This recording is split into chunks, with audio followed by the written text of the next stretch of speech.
what if the watch you want is just hyped and there are no good options? So I'll kind of share my experience, and then Charles, I'm interested to hear your perspective as well. I think the two of the watches that I've bought in the last year that I would say are pretty hyped are the Kurono Tokyo Tori, the salmon dial, and the Rolex Explorer. And I would say at this point, I'm happy that I have the Explorer. I'm neutral on the Kurono Tokyo. I bought the Kurono Tokyo because it was like, oh my God, everybody has one of these. Japanese, indie, interesting price point, salmon dial, must have, must have, must have. I got swept up in the hype and I bought one. And I had to wait a year to receive it, which obviously tempered my expectations already. But then by the time I got the watch, I was like, okay, this is interesting and very nice for what it is. But is this really what I'm interested in about watches anymore? Or was I really even interested in this sort of thing about watches when I bought it? And being honest with myself, the answer was no. I bought it because I got swept up in the hype. At the same time, the Rolex Explorer is also a hype watch, and it's also very easy to say that I got swept up in the hype.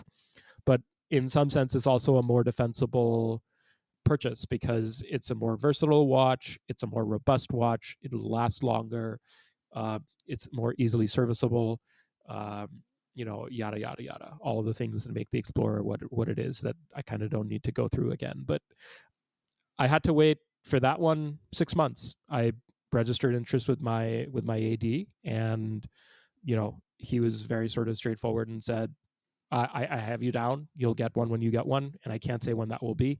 My expectation was it might take a year. Took 6 months, and I was happy with that because I had sort of tempered my expectations going into it. And now owning them, I feel very differently about them. I feel like it was okay to wait for the Rolex Explorer, and I don't know that I would have been as happy with it if I had bought it pre-owned by paying a premium on the secondary market. And the Toki, I think, taught me to really question my motivations for why I was rushing to buy a watch, if I ever found myself rushing to buy a watch again. Not necessarily that rushing to buy a watch is a bad idea. Sometimes it can be the right thing to do, but really question whether your motivations are true to what you find to be valuable about collecting, that will make you want to appreciate the things you have, right? Like, I wear my Rolex. I don't often wear the Toki. And that I feel bad about that because I spent money on this watch, but now I'm not wearing it and I'm not giving it wrist time.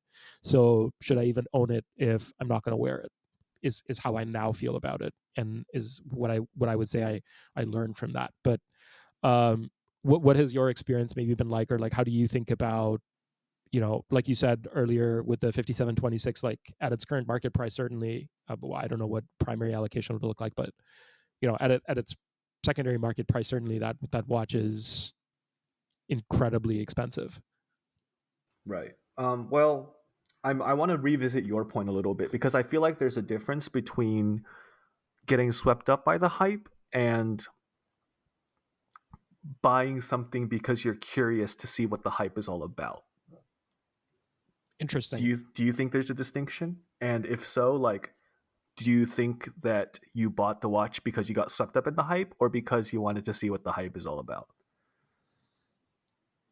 I think curiosity is okay. And we've talked about this before, like you have to pay your school fees, so you have to buy and own watches to learn about them and blah, blah, blah. But no, I don't think I was curious. I think I was just caught up in the hype, and I was like, I want one of these. Aldous Hodge wore one on TV, and I saw a picture of it on a watch blog. Right. So I think I'm just inherently more of a cynical person. And so when something is hyped, my immediate knee-jerk reaction is to sort of question and say, okay, is this watch deserving, or is this thing in general deserving of the hype? And that goes for watches, and that goes for anything, even just very, very small items. Like recently, last week, I was at a Barnes and Noble buying a book for a friend, and I saw these moleskin little notebooks, right? And I've always thought that these were hyped because it's $20 for a piece of paper that should probably cost like 50 cents to make. And I bought it not because I was, I had seen these, probably like for years and years throughout, high school and college and after that. Um, I bought it because I was curious to see what the hype is all about. So I think I'm really the type of person that's my mentality. I'm sort of like knowingly paying for an education. Like I know there's no way in my mind that this notebook is worth like the $20 that I paid for it. I would value this notebook at like $1 or $2. Um, like you can get a much larger notebook from Walmart for like 50 cents. Okay, maybe it's not bound as nice, but how much is that worth? Right. But no, when I bought a Corona as well. I bought the Seiji, and I also bought a couple Mings. For me, I just felt like this is an opportunity to see what the hype is all about. It's not an insane amount of money to me. So just like, I would buy a $20 Moleskine notebook to see what the hype is all about. I guess I bought, a Seiji and a Ming 1709 to see what the hype is all about, to see if this is deserving of the hype. To have an ownership experience with it and to evaluate it and see, like, why does the community love this watch so much, and is it justified?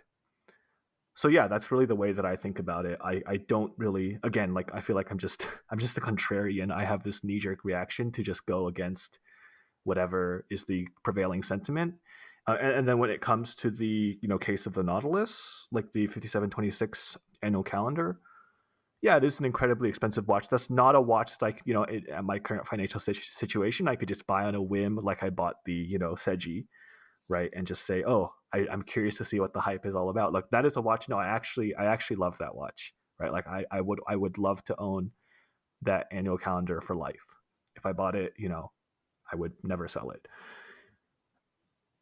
So, well, right now I don't think too much about it because I'm not close to the financial circumstance where I can buy it. So luckily I don't have to make that decision. But I don't know, like I